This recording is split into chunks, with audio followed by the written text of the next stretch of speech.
우크라이나 동부 돈바스 지역을 중심으로 한 러시아군의 공세, 현지 시각으로 오는 9일 전승절을 앞두고 더욱 긴장감이 감도는 가운데 이어지고 있습니다.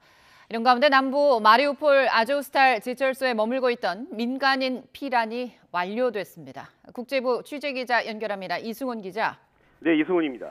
네, 이른바 전승절을 앞두고 이 전선에선 치열한 공방이 진행되는 것으로 보이는데 우크라이나군이 러시아군 함정을 또 격침했다고요. 네, 우크라이나군의 드론이 흑해 러시아군 함정을 또 격침했다고 우크라이나 국방부가 밝혔습니다. 우크라이나 국방부가 공개한 영상을 보면요. 흑해 지민이성 근처에서 우크라이나군의 터키제 공격용 드론이 러시아군의 세르나급 상륙정 한 척을 타격하는 장면이 담겼습니다. 우크라이나 국방부는 함정 격침 사실을 공개하면서요. 매년 5월 9일 열리던 러시아군의 흑해 함대 군사 행진이 올해는 집리섬 바다 밑바닥에서 진행될 거라고 밝혔습니다. 세르나급 상륙정 길이 25.6m, 폭 5.8m의 소형 함정인데요. 군사 장비나 부대원을 상륙시키는 용도로 쓰이고요. 최대 92명이 탈 수 있습니다. 우크라이나군은 지난달 흑해 함대 기함 모스크바함을 격침한 이후에 흑해 인근에서 러시아군 함정을 향한 공격을 이어가고 있습니다. 네, 우크라이나 마리우폴 이 아조스탈에 머물고 있던 민간인 대피는 완료가 됐다고요. 예, 그렇습니다. 우크라이나군이 최후 항전을 벌이는 남부 도시 마리우폴에 있는 아조스탈 제철소에서 여성, 아이, 노인에 대한 대피를 완료했다고 우크라이나 정부가 밝혔습니다. 다만 베레슈크 부총리는요, 최종 대피 인원을 구체적으로 밝히지는 않았습니다. 앞서 마리우폴 시장 아조스탈 제철소에는 어린이 20명을 포함해서 민간인 200여 명이 머물고 있다고 밝힌 바 있습니다.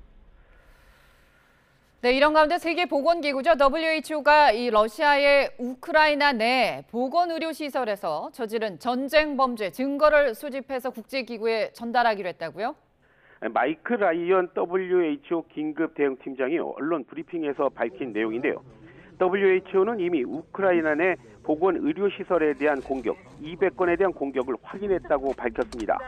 WHO는 러시아군의 보건의료시설을 겨냥한 의도적 공격은 국제인도법 등을 위반하는 행위이며 전쟁 범죄라고 지적했습니다. WHO는 특히 이번에 확인한 보건의료시설 200곳에 대한 공격, 전부가 아니라 일부에 불과하다는 점 강조했습니다. 이에 대해서 러시아는 전쟁 범죄 정황을 전면 부인하면서요. 보건의료시설에 대한 공격 역시 우크라이나의 자작극이라고 주장하고 있습니다. 네, 러시아의 우크라이나 침공과는 좀 다른 얘기입니다만 이 러시아 시베리아 남부 지역에서 동시다발적으로 화재가 발생해서 많은 사상자가 나왔죠. 러시아 타스 통신은 지금까지 적어도 10명이 이번 동시다발 화재로 숨졌다고 전했는데요. 모스크바에서 동쪽으로 약 3,000km 떨어진 그라스노야르스크 지방 당국은요. 화재 소식을 알리면서 적어도 5명이 숨지고 17명이 다쳤다고 발표했습니다.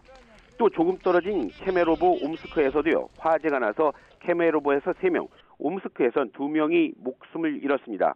이런 5월에 러시아 남서부 지역에서 대형 화재가 난 것은 매우 드문 일이라고 합니다. 현지 당국은 비가 부족한 데다가 강풍 때문에 불길이 커졌다고 설명하고 있는데요. 실화나 방화 가능성 역시 배제하지 않고 화재 원인을 조사하고 있습니다. 지금까지 YTN 이승훈입니다.